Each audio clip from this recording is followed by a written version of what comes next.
Hello everyone, स्वागत है आप सभी का आपके अपने YouTube channel NS study point पर। फ्रेंड्स, आज के हम इस वीडियो में संपूर्ण भारत का पार्ट 11 सोल्व करेंगे जो आर्थिक परिदृश्य से लिया गया है। तो चलिए शुरू करते हैं आज की वीडियो। लेते हैं पहला प्रश्न। पहला प्रश्न है, किस वेद में कृषि पद्धतियों का वर्णन मिलता है? तो फ्रेंड्स, ऋग्वेद में कृषि पद्धतियों का वर्णन मिलता है। अगला प्रश्न, प्रश्न नंबर 2, मौर्य काल में कृषि, पशुपालन और वाणिज्य आदि आर्थिक क्रियाओं को सामूहिक रूप से क्या कहा जाता था? इंपॉर्टेंट है, इसको नोट कर लेना। तो सामूहिक रूप से इसको वार्ता कहा जाता था। अगला प्रश्न, प्रश्न नंबर 3, प्राचीन काल में शिल्पकारों में व्यवसायों के संगठन को किस नाम से जाना जाता था? तो फ्रेंड्स, शिल्पकारों के व्यवसायों के संगठन को श्रेणी के रूप में के नाम से जाना जाता था। सॉरी फ्रेंड्स, श्रेणी के नाम से जाना जाता था। सारे के सारे क्वेश्चंस इंपॉर्टेंट हैं, नोट्स बना लेना। और यदि आप चैनल पर नए हैं तो चैनल को सब्सक्राइब जरूर कर लेना। नेक्स्ट क्वेश्चन, क्वेश्चन नंबर 4, गुप्त काल में जारी किए गए सोने के सिक्कों को क्या कहा जाता था? तो फ्रेंड्स, जो गुप्त काल में सोने के सिक्के जारी किए गए थे उनको दिनार कहा जाता था। क्या कहा जाता था? दिनार। अगला प्रश्न, प्रश्न नंबर 5, किस शासक ने पहली बार रुपया के नाम से मुद्रा जारी की थी? तो फ्रेंड्स, वो थे शेर शाह सूरी। शेर शाह सूरी ने पहली बार रुपया के नाम से मुद्रा जारी की थी। इंपॉर्टेंट क्वेश्चन है, नोट कर लेना इसको।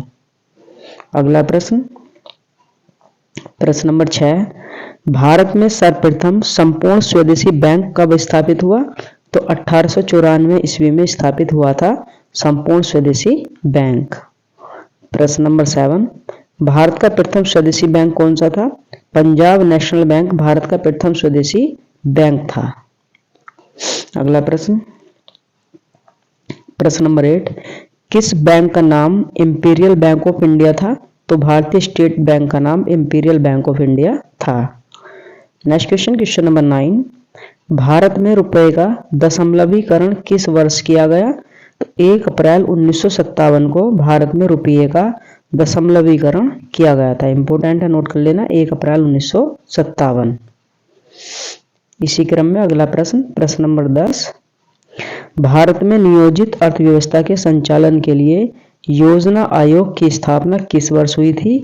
तो 1950 में योजना आयोग की स्थापना हुई थी, जिसके स्थान पर नीति आयोग आया है।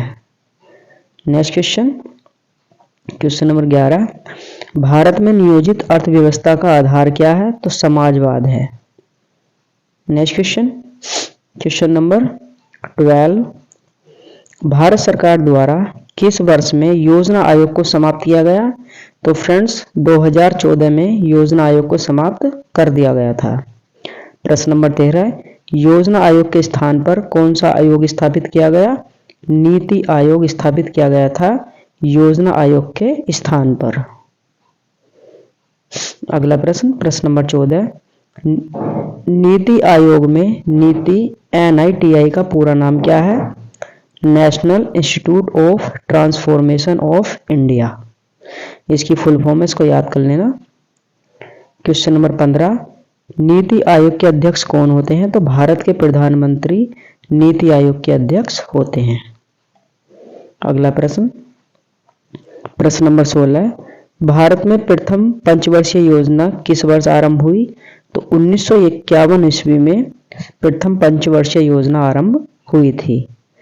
नेक्स्ट क्वेश्चन, क्वेश्चन नंबर 17, कौन सी पंचवर्षीय योजना में वार्षिक दर सर्वाधिक रही? तो 11वीं पंचवर्षीय योजना में वार्षिक दर सर्वाधिक रही थी।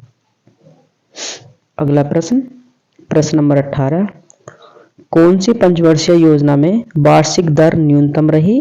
तो तीसरी पंचवर्षीय योजना में वार्षिक दर न्यूनतम रही थी। इसी क्रम में प्रश्न नंबर 19, भारत में राष्ट्रीय आय की गणना के लिए आधार वर्ष कौन सा है? तो 1993 और 94 राष्ट्रीय आय की गणना के लिए आधार वर्ष है। अगला प्रश्न, प्रश्न नंबर 20, भारत के किस राज्य में गरीबी रेखा से नीचे सबसे कम जनसंख्या प्रतिशत है? तो फ्रेंड्स गोवा में सबसे कम जनसंख्या प्रतिशत है जो गरीबी रेखा से नीचे निवास करती है, और प्रतिशत कितना है? 6.3%। अगला प्रश्न, प्रश्न नंबर 21, भारत के किस राज्य में गरीबी रेखा से नीचे सर्वाधिक जनसंख्या प्रतिशत है? तो जो सबसे ज्यादा जनसंख्या है गरीबी रेखा से नीचे वो छत्तीसगढ़ में है, और उसका प्रतिशत है 47.9%। सबसे कम गोवा, सबसे ज्यादा छत्तीसगढ़।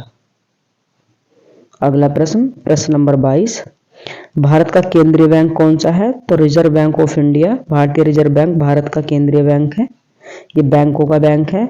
और रिजर्व बैंक की स्थापना की बात की जाए तो 1935 ईस्वी में रिजर्व बैंक की स्थापना हुई थी।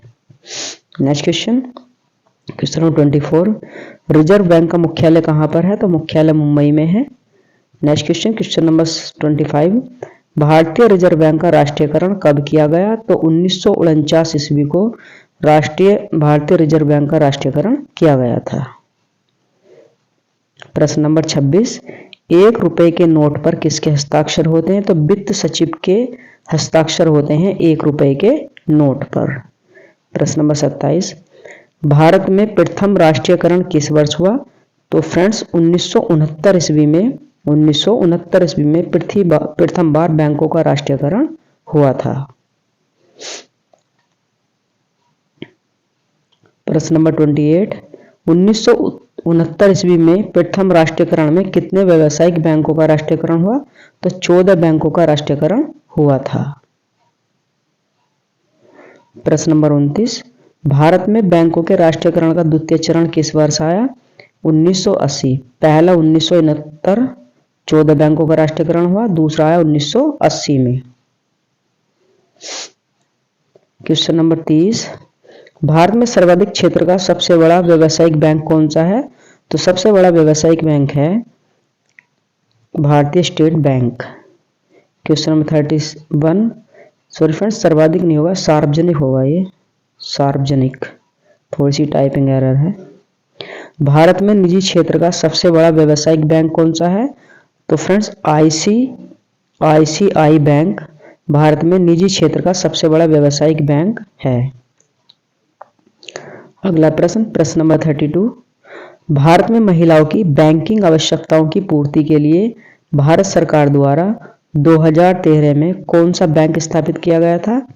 भारतीय महिला बैंक, भारतीय महिला बैंक स्थापित किया गया था। Next question, question number 33, Bharat सरकार द्वारा लगाए जाने वाले 2 प्रमुख प्रत्यक्ष कर कौन से हैं? निगम कर और आयकर, जो प्रत्यक्ष रूप से भारत सरकार द्वारा लगाए जाते हैं। प्रश्न नंबर 34, भारत सरकार द्वारा लगाए जाने वाले 2 प्रमुख अप्रत्यक्ष कर कौन से हैं? तो वस्तु एवं सेवा कर और सीमा शुल्क, ये अप्रत्यक्ष रूप से लगाए जाते हैं। अगला प्रश्न, प्रश्न नंबर 35, भारत में राज्य सरकारों द्वारा लगाए जाने वाले प्रमुख कर कौन से हैं? तो राज्य वस्तु एवं सेवा कर SGST राज्य सरकार द्वारा लगाया जाता है। प्रश्न नंबर 36, केंद्र सरकार को किस कर से सर्वाधिक राजस्व की प्राप्ति होती है? तो निगम कर से केंद्र सरकार को सर्वाधिक राजस्व की प्राप्ति होती है। अगला प्रश्न, प्रश्न नंबर 37, भारत में 1 जुलाई 1917 से प्रारंभ किए जाने वाले नए अप्रत्यक्ष कर का क्या नाम है? तो फ्रेंड्स उसका नाम है वस्तु एवं सेवा कर GST, जो 1 जुलाई 1917 से शुरू किया गया है। प्रश्न नंबर 38, फिक्की FICCI का पूरा नाम क्या है? Federation of India chambers of commerce and industries. Full form भी याद होनी चाहिए, इंपॉर्टेंट होती है, इसको नोट कर लेना। अगला प्रश्न, प्रश्न नंबर 39, CII का पूरा नाम क्या है? Confederation of India industries. प्रश्न नंबर 40, भारत में स्टॉक मार्केट की कौन सी संस्था नियमित करती है? तो स्टॉक मार्केट को सेबी नियंत्रित करती है, जिसकी फुल फॉर्म है securities and exchange board of India, security and exchange board of India. अगला प्रश्न, प्रश्न नंबर 41, भारत में बीमा व्यवसाय को कौन सी संस्था नियमित करती है? तो फ्रेंड्स आईआरडीए यानी कि बीमा नियामक एवं प्राधिकरण बीमा व्यवसाय को नियमित करती है। प्रश्न नंबर 42, भारत में सार्वजनिक क्षेत्र में सर्वाधिक लाभ प्राप्त करने वाली कंपनी कौन सी है? तो तेल एवं प्राकृतिक गैस ओएनजीसी ये सबसे ज्यादा लाभ प्राप्त करने वाली कंपनी है। अगला प्रश्न नंबर 43, भारत में मिनी क्षेत्र में सर्वाधिक लाभ प्राप्त करने वाली कंपनी कौन सी है? तो रिलायंस इंडस्ट्रीज लिमिटेड भारत में मिनी क्षेत्र में सर्वाधिक लाभ प्राप्त करने वाली कंपनी है। प्रश्न नंबर 44, भारत में सबसे बड़ा मजदूर संगठन कौन सा है? तो भारतीय मजदूर संघ भारत में सबसे बड़ा मजदूर संगठन है। अगला देखते हैं इसी क्रम में प्रश्न नंबर 45, भारत में गेहूं का उत्पादन सबसे ज्यादा किस में होता है? उत्तर प्रदेश राज्य में सबसे ज्यादा गेहूं का उत्पादन होता है। प्रश्न नंबर 46, भारत में प्रति हेक्टेयर गेहूं के अनुपात में कौन सा राज्य अग्रणी है? तो फ्रेंड्स वो है पंजाब। अगला प्रश्न नंबर 47, भारत में प्रति हेक्टेयर धान उत्पादन में कौन सा राज्य अग्रणी है? तो पश्चिम बंगाल है। और फ्रेंड्स भारत में चावल का उत्पादन सबसे ज्यादा किस राज्य में होता है? तो पंजाब। अगला प्रश्न नंबर 49, भारत में दालों का सर्वाधिक उत्पादन किस राज्य में होता है? तो मध्य प्रदेश में होता है। सबसे ज्यादा सोयाबीन का उत्पादन मध्य प्रदेश में होता है, इसलिए इसको सोया स्टेट के नाम से भी जाना जाता है। प्रश्न नंबर 40, भारत में मूंगफली का सबसे अधिक उत्पादन किस राज्य में होता है? तो मूंगफली उत्पादन में गुजरात सबसे आगे है। आगे देखते हैं प्रश्न नंबर 51, भारत में तिलहन का सर्वाधिक उत्पादन किस राज्य में होता है? तो राजस्थान में सर्वाधिक तिलहन का उत्पादन होता है। प्रश्न नंबर 52, भारत में कपास का सर्वाधिक उत्पादन किस राज्य में होता है? तो सर्वाधिक कपास का उत्पादन गुजरात राज्य में होता है। अगला प्रश्न नंबर 53, भारत में सर्वाधिक कॉफी का उत्पादन किस राज्य में होता है? तो सर्वाधिक कॉफी का उत्पादन कर्नाटक राज्य में होता है। प्रश्न नंबर 54, भारत में केसर का उत्पादन सर्वाधिक किस राज्य में होता है? तो जम्मू और कश्मीर में केसर का सबसे ज्यादा उत्पादन होता है। फ्रेंड्स वीडियो के लास्ट में जब वीडियो आप पूरी देख लें तो कमेंट बॉक्स में अपना रिव्यू जरूर देना। देखते हैं आगे क्वेश्चन नंबर 55, भारत में सर्वाधिक रेशम का उत्पादन किस राज्य में होता है? तो कर्नाटक राज्य में होता है। प्रश्न नंबर 56, भारत में सर्वाधिक दूध उत्पादन करने वाला राज्य कौन सा है? तो उत्तर प्रदेश। और गन्ना उत्पादन में भी सबसे ज्यादा प्रथम स्थान पर कौन है? अपना उत्तर प्रदेश ही है। अगला प्रश्न नंबर 57, भारत में सर्वाधिक काजू का उत्पादन किस राज्य में होता है? तो महाराष्ट्र में होता है। भारत में कुल कृषि भूमि का कितना भाग मानसून पर निर्भर है? तो लगभग 2/3 भाग मानसून पर निर्भर है। प्रश्न नंबर 59, भारत में हरित क्रांति की शुरुआत कब हुई? तो 1967-68 में हरित क्रांति की शुरुआत हुई थी और एम.एस. स्वामीनाथन भारत में हरित क्रांति के प्रणेता थे। नेक्स्ट क्वेश्चन नंबर 60, प्राकृतिक रबड़ के उत्पादन में भारत का कौन सा राज्य भारत में प्रथम और विश्व में चतुर्थ स्थान पर है? तो वो केरल है। अगला प्रश्न नंबर 61, मानसून बोए जाने वाली फसलों को किस सामूहिक नाम से जाना जाता है? तो खरीफ की फसल के नाम से जाना जाता है। नेक्स्ट क्वेश्चन देखते हैं। फ्रेंड्स ये क्वेश्चन थोड़ा मुझे गलत लग रहा है क्योंकि मानसून के समय में जायद की फसल आती है और आप इसको एक बार चेक कर लेना। नेक्स्ट क्वेश्चन देखते हैं। क्वेश्चन नंबर 62, भारत में स्थापित प्रथम कृषि विद्यालय कौन सा है? तो गोविंद वल्लभ पंत कृषि एवं प्रौद्योगिकी विश्वविद्यालय पंतनगर, ये प्रथम फर्स्ट कृषि विद्यालय है। प्रश्न नंबर 63, कृषि उत्पादों के लिए प्रमाणीकरण का निशान क्या है? Egg mark. अगला प्रश्न नंबर 64, भारत में नेट बैंकिंग सेवा शुरू करने वाले प्रथम बैंक कौन सा है? तो फ्रेंड्स आईसीआईसीआई बैंक भारत में नेट बैंकिंग सेवा करने वाला प्रथम बैंक है। अगला प्रश्न, प्रश्न नंबर 65, कौन सा भारतीय राज्य भारतीय रिजर्व बैंक के माध्यम से व्यापारिक लेन देन नहीं करता है? तो जम्मू कश्मीर है। प्रश्न नंबर 67, किस वर्ष में भारत में कागज की मुद्रा का चलन प्रारंभ हुआ? 1861 ईस्वी में हुआ था कागज की मुद्रा का चलन भारत में प्रारंभ। प्रश्न नंबर 68, भारत की बैंकिंग प्रणाली में प्रयोग होने वाला IFSC कोड कितने अंक का होता है? तो 11 अंकों का होता है। प्रश्न नंबर 69, भारतीय आयकर अधिनियम के अनुसार सुपर सीनियर सिटीजन बनने की आयु कितनी है? तो 80 वर्ष है। प्रश्न नंबर 70, भारत में सर्वाधिक निर्यात किस देश में होता है? तो संयुक्त राज्य अमेरिका में होता है। प्रश्न नंबर 71, सड़क नेटवर्क में भारत का विश्व में कौन सा स्थान है? तो तीसरा स्थान है। अगला प्रश्न देखते हैं, प्रश्न नंबर 72, रेल नेटवर्क में भारत का विश्व में कौन सा स्थान है? तो रेल नेटवर्क का भारत का विश्व में चौथा स्थान है। सड़क में तीसरा और रेल में चौथा। प्रश्न नंबर 73, किस वर्ष में भारत में पहली बार उदार औद्योगिक क्रांति की घोषणा हुई थी? तो 1951 में हुई थी। इंपॉर्टेंट है, इसको नोट कर लेना। 1991, सॉरी फ्रेंड्स, 1991, 1991। अगला प्रश्न देखते हैं, प्रश्न नंबर 74, भारत में किस संस्थान द्वारा राष्ट्रीय आय की गणना की जाती है? केंद्रीय सांख्यिकीय संगठन के द्वारा राष्ट्रीय आय की गणना की जाती है और ये क्वेश्चन कई बार एग्जाम में पूछा गया है।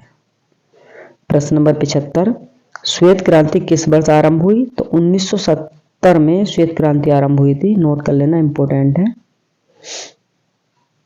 अगला प्रश्न देखते हैं, प्रश्न नंबर 73, किस स्थान पर निजी क्षेत्र में प्रथम निर्यात प्रोत्साहन क्षेत्र स्थापित किया गया? सूरत। प्रश्न नंबर 77, भारत के किस राज्य में प्रति व्यक्ति आय सर्वाधिक है? गोवा। और ये प्रश्न शायद रिपीट हो गया है। गोवा में सबसे ज्यादा प्रति व्यक्ति आय है और गरीबी रेखा से नीचे रहने वाले व्यक्ति भी यहाँ पर सबसे कम है। अगला प्रश्न देखते हैं, प्रश्न नंबर 78, भारत में किस राज्य में प्रति व्यक्ति आय न्यूनतम है? तो बिहार। प्रश्न नंबर 79, भारत के कितने राज्यों की प्रति व्यक्ति आय देश की औसतन प्रति व्यक्ति आय से अधिक है? तो 15। अगला प्रश्न, प्रश्न नंबर 80, किस वर्ष में रेल बजट का आम बजट में पुनः विलय हो गया? तो 2017-18 में रेल बजट का आम बजट में दोबारा से विलय हो गया है। प्रश्न नंबर 81, किस राज्य में हीरे की कटाई को कुटीर उद्योग के रूप में अपनाया गया? तो गुजरात।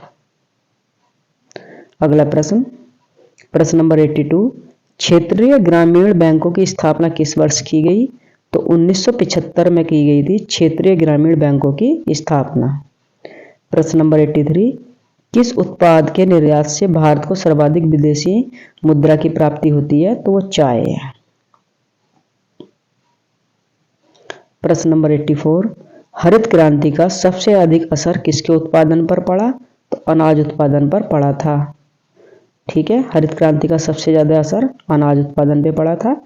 प्रश्न नंबर 85, भारत में प्रथम अंतिम बार नोटबंदी किस तिथि को घोषित हुई? 8 नवंबर 2016 को नोटबंदी की तिथि घोषित की गई थी। तो फ्रेंड्स, ये थे 85 बहुत ही ज़्यादा इंपॉर्टेंट क्वेश्चंस। आपको वीडियो कैसी लगी कमेंट बॉक्स में अपना रिव्यू जरूर दें। अगर आप चैनल पर नए हैं तो सब्सक्राइब कर लेना और वीडियो अच्छी लगी हो तो दोस्तों के साथ शेयर जरूर कर देना। चलिए मिलते हैं आपसे अगली वीडियो में, तब तक के लिए जय हिंद, वंदे मातरम।